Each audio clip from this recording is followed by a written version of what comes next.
बिस्मिल्लाह वस्सलातु वस्सलामु अला रसूलिल्लाह। आज किस्त नंबर 2 है। अच्छा, इस वाले से हम गुफ्तगू कर रहे हैं कि बाज़ लोग ये रवाफ़ी शिये इस तरह का इल्ज़ाम लगा देते हैं हज़रत सैयदना अमीर मुआविया रज़ियल्लाहु ताला अन्हु पर कि वो मौला अली पर सब व शतम करवाया करते थे। ये हरगिज़ भी दुरुस्त नहीं है, कल हमने अपनी वीडियो में बताया। तो ये इल्ज़ाम क्यों लगता है? भई ये इल्ज़ाम इस वजह से लगा देते हैं चूँकि आपको पता है कि जंग जमल हुई थी, जंग सिफ़ीन हुई थी, तो खारजी जो थे ना, जो मौला अली के दुश्मन थे और इस तरह बहुत बदबख्त ऐसे लोग थे, तो वो इस तरह के जो इल्ज़ाम थे वो हज़रत अमीर मुआविया रज़ियल्लाहु ताला अन्हु पर लगा दिया करते थे। चूँकि वो उस वक़्त के यानी हज़रत सैयदना अमीर मुआविया रज़ियल्लाहु ताला अन्हु इस्लाम के पहले बादशाह थे, तो उन पर इल्ज़ाम लगा दिया करते थे। जैसे इस हवाले से मुस्लिम शरीफ में एक हदीस मौजूद है बाब फ़ज़ाइल अली में कि आले मरवान में से एक शख्स था जो मदीना पर गवर्नर था, यानी गवर्नर जब बना है आले मरवान में से एक बंदा, तो उसने हज़रत सैयदना साद बिन साद को बुलाया और कहा कि हुक्म दिया कि तुम मौला अली पर सब शतम करो, बुरा भला कहो। अब यहाँ पर देखें आले मरवान में से एक शख्स, उसका नाम भी नहीं लिखा, वो आले मरवान में से एक शख्स।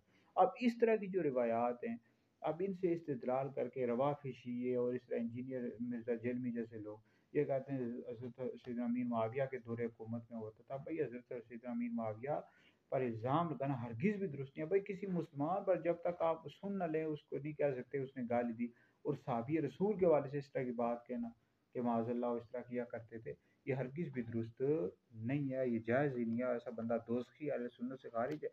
इस तरह इब्न माजा शरीफ की एक हदीस से इस्तिदलाल करते हैं कि उसमें फ़नाल अमीन के अल्फाज हैं, हज़रत सैयदना अमीर मुआविया ने ये अल्फाज के, वो फ़नाल अमीन का मतलब शिकायत करना होता है, गाली देना नहीं होता, और इसकी सनद भी मुनक़ती है, रिवायत भी मुनक़ती है, इसकी सनद पर भी गुफ्तगू है।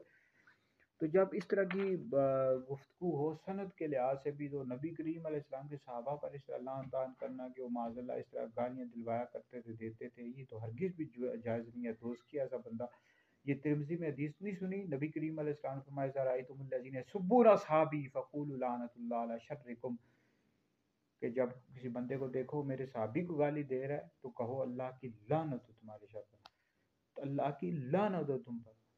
इसी तरह नसीम रियाद में है कि जो बंदा हज़रत सैयदना अमीर मुआविया पर लान तान करता है वो दोज़ख के कुत्तों में से कुत्ता है। और इसी तरह नबरास पढ़ें शरह कायद नस्वी में कि हज़रत सैयदना उमर बिन अब्दुल अज़ीज़ के पास के सामने किसी ने हज़रत अमीर मुआविया को बुरा भला कहा तो आपने उसको कोड़े लगवाए। तो याद रखें नबी करीम अलैहिस्सलाम के सहाबा हों, आले बैत हों, अज़वाज मुतहरात हों, अब इन पर अगर कोई लान तान करता है, इनको बुरा भला कहता है, तो ऐसा बंदा दोज़खी है, लानती है, और दुनिया में भी सज़ा का हकदार है, आखिरत में भी, यानी दुनिया में भी उसको सज़ा मिलेगी।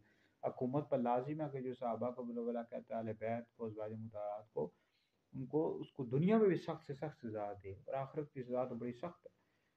तो याद रखें अहले सुन्नत का ये अकीदा है कि अंबिया के बाद सबसे अफजल अबू बकर हैं, फिर उमर, फिर उस्मान, फिर अली। जो शख्स मौला अली को अबू बकर उमर से अफजल होता है, ऐसा शख्स गुमराह बद्दीन है और अहले सुन्नत व जमात से खारिज है। तो इंजीनियर मोहम्मद अली मिर्ज़ा जेलमी जैसे लोग हैं जो इस तरह कहते रहते हैं कि हज़रत अमीर मुआविया गालियाँ दिलवाया करते थे, बुरा भला कहा करते थे, कहलवाया करते, हरगिज़ भी दुरुस्त नहीं है। तो ये हुकूमत पर लाजिम है कि ऐसे लोगों को सजाएँ दें, इंजीनियर जैसे लोगों को जो सहाबा के हवाले से इस तरह गलत गुफ्तगू फैला रहे हैं माशरे के अंदर, और हमारे मुहद्दिसीन ने लिखा ही नहीं है बातें इस तरह की कि वो कहा करते थे।